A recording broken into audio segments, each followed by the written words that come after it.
Hop, un truc dans chaque main. Bonjour à toutes et à tous. On va parler frugalité dans le cloud. La frugalité, c'est un peu le nouveau mot tarte à la crème. Avant, il y avait l'agilité, maintenant c'est la frugalité. On a tendance à la définir comme faire plus avec moins. Une fois qu'on a dit ça, on est bien avancé. La mission semble assez impossible. Donc je vous propose de voir un certain nombre de retours d'expérience qui finalement reviennent à remettre en cohérence les objectifs avec les moyens contraints dont on dispose et mettre en œuvre cette frugalité. Alors je suis Bruno Cadot, responsable des offres cloud natifs chez Cagip, Crédit Agricole Groupe Infrastructure Plateforme. Je ne sais pas comment ça marche, comme ça. Oui, parfait. Non, pas du tout. Non. Ah, il est là le bouton, génial. Voilà, alors, on commence peut-être par balayer le contexte Cagip très brièvement pour fixer quelques ordres de grandeur. Donc Cagip, c'est l'entité tech du groupe Crédit Agricole qui fournit les plateformes technologiques à l'ensemble des entités métiers. Nous sommes 4000 répartis sur toute la France, dont 1600 collaborateurs internes. Pour fixer un ordre de grandeur, le Crédit Agricole, c'est 160 000 personnes de par le monde, essentiellement en France, mais de par le monde. Le cloud chez Cagip, alors la plateforme qu'on appelle Native Data Cloud est assez récente, elle a été créée en 2019. Aujourd'hui, elle comprend 17 équipes et un peu plus de 150 personnes. C'est un cloud hybride, donc cloud privé et cloud public. La partie cloud privé, c'est du Kube Vanilla sur de l'OpenStack. Ça ne représente que 3% du parc applicatif du groupe Crédit Agricole, mais c'est à l'échelle du groupe Crédit Agricole, malgré tout, plus de 300 projets et ça touche 25 millions de clients. Je rappelle qu'on est 67 millions de Français, pour donner un ratio. Donc c'est une plateforme qui commence à être bien adoptée et qui est en train de négocier son passage à l'échelle. Facteur 2 de croissance chaque année, à peu près. Sur la partie cloud public, on est sur du multi-cloud, on adresse AWS, Azure, GCP. Là, l'adoption est plutôt naissante, avec une dizaine de projets en production et plusieurs dizaines de projets dans le pipe. Et nous voilà en 2023 face au challenge de la frugalité. Alors ce challenge, quel est-il ? Une baisse des investissements et puis un maintien de la capacité de run, mais un scope à maintenir plus large, ce qui revient à ISO périmètre, une baisse de la capacité de run. Et avec cela, on doit continuer à faire monter les plateformes en maturité, on doit continuer à onboarder de nouveaux projets et on doit, autant que faire se peut, maintenir un cadre épanouissant pour nos collaborateurs. Comment faire cela ? Alors, mon propos n'est pas de traiter des programmes de transformation qui consistent à réaliser des investissements significatifs pour en dégager un ROI. Mon propos, c'est plutôt la philosophie du petit pas en continuous improvement. Et ces petits pas, si on veut mettre en œuvre cette approche continuous improvement, il faut adresser différents axes. Il faut faire feu de tout bois.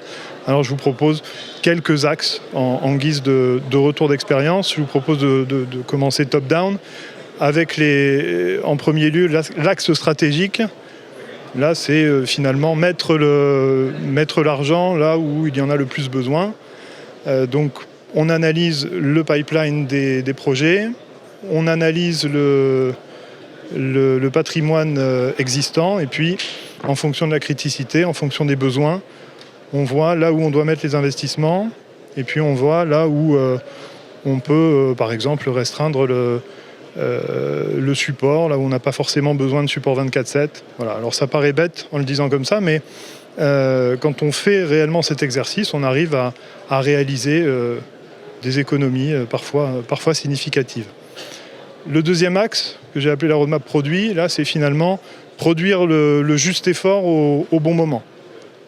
Alors prenons un exemple. Voilà, on construit un module, premier module. Alors ça peut être une plateforme cloud, première plateforme cloud, et puis on doit l'industrialiser. Et comme on a d'autres plateformes cloud en gestation, on se dit on va tout de suite penser à la finalité et on va construire quelque chose de transverse, un module transverse pour industrialiser in fine toutes mes plateformes cloud. Et donc on va construire ce module transverse et puis on va rajouter deuxième plateforme cloud, troisième plateforme cloud. À la fin, est-ce que le besoin final aura été anticipé dès le deuxième incrément là ? Peut-être, mais peut-être pas. Et en tous les cas, on aura englouti on aura produit beaucoup d'efforts de run, en tout cas pour maintenir notre module transverse usine à gaz entre l'incrément 2 et l'incrément 4.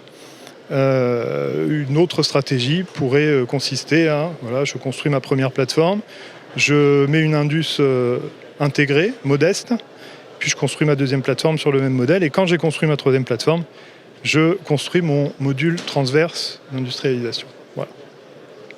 Troisième axe, que j'ai appelé l'agilité budgétaire, là c'est essayer de sortir du sacro-saint exercice budgétaire annuel. Aujourd'hui, quel client interne peut vous apporter cette vision-là ? Voilà, moi les besoins à l'année, ce sera ça, et puis le budget que je vous donne, c'est celui-là. Aujourd'hui, on s'aperçoit que cet exercice-là, il est quand même très compliqué. On est plutôt dans quelque chose de cet ordre-là. Voilà, à l'instant T, j'ai deux initiatives, et puis à un moment, j'ai une troisième initiative qui pointe le bout de son nez, puis une quatrième, etc. Et donc, pourquoi ne pas agiliser cette gestion budgétaire ? Alors ça implique d'agiliser aussi la gestion contractuelle avec ses fournisseurs, d'agiliser l'onboarding des nouvelles ressources. Mais in fine, on peut s'adapter à cette situation-là. Le quatrième axe, la FinOps, alors un des fondements de la FinOps, un des principes de la FinOps, c'est de maximiser l'utilisation de ce dont on dispose déjà. On paye, autant le maximiser.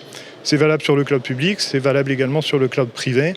On s'est aperçu que certaines ressources étaient utilisées à hauteur de 10%. Alors on a mis en place le triptyque classique. Je visibilise à travers des dashboards, puis je conseille pour remédier, et enfin j'outille pour automatiser le conseil. On est dans cette phase d'outillage. L'objectif que l'on s'est donné, c'est, partout où on était à 10%, atteindre 35% d'utilisation des ressources réservées en fin d'année. On se revoit l'année prochaine au Salon 2024 pour voir si on a réussi. L'axe 5, ce sont les déperditions d'énergie. Donc là, c'est maximiser le rendement de nos processus opérationnels. On va analyser nos coûts opérationnels, mettre de la métrique dessus et puis prioriser les actions.